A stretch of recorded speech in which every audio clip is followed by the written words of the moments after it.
ఇక శృతి వాళ్ళ అమ్మ బ్లాంక్ చెక్ తీసుకొని రావడంపై ఇంట్లో మళ్ళీ పెద్ద గొడవ జరుగుతుంది.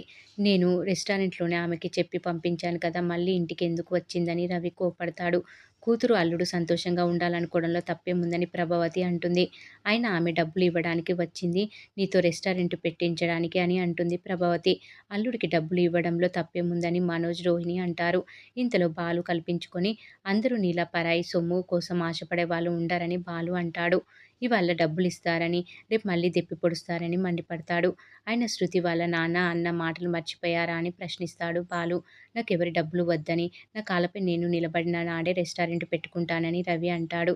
ఇలా అయితే ఎప్పటికి రెస్టారెంట్ పెడతావని, ఈ మిడిల్ క్లాస్ ఆలోచనలు దాటి ముందుకు వెళ్ళాలని శృతి భర్తతో అంటుంది. అయినా మా అమ్మ డబ్బులు ఇస్తానని అనడంలో తప్పేముంది అనడంతో అందరూ ఒక్కసారిగా షాక్ అవుతారు. శృతి ఏంటి ఇలా మాట్లాడుతుందని బాలు, మీనా షాక్ అయిపోతారు.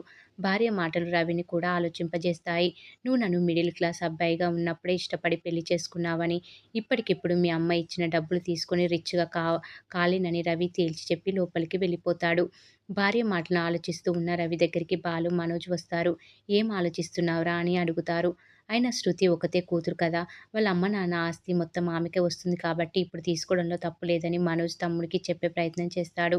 అలా తీసుకుంటే నీకు నాకు తేడా లేకుండా పోతుందని రవి తిడతాడు మనోజ్‌ని. వాళ్ళు డబ్బులిచ్చి రెస్టారెంట్ పెట్టించడానికి రాలేదని, రవిని వాళ్ళ వైపు తిప్పుకొని మన ఇంట్లో చిచ్చు పెట్టడానికి వచ్చారని బాలు అంటాడు. రేపెప్పుడైనా గొడవ పడితే మేం వేసిన బిచ్చంతోనే బతుకుతున్నారని వీడిని వాళ్ళు ఆడేసుకుంటారని అంటాడు. మరి వీడు ఇప్పటికిప్పుడు రెస్టారెంట్ ఎలా పెడతాడని అంటే, నాన్న డబ్బులు 40,00,000 నువ్వు ఒక్కడివే తీసుకున్నావు కదా! వాటిలో నుంచి రవి వాటా రవికి ఇవ్వమని బాలు చెప్పగానే మనోజ్ అక్కడి నుంచి జారుకుంటాడు. అటు రోహిణి కూడా శృతికి లేనిపోనివి ఎక్కించి చెప్పాలని ప్రయత్నిస్తుంది. మీ అమ్మగారి డబ్బులు తీసుకుంటే తప్పు లేదని చెప్తుంది. దీన్ని మీనా అడ్డుకుంటుంది.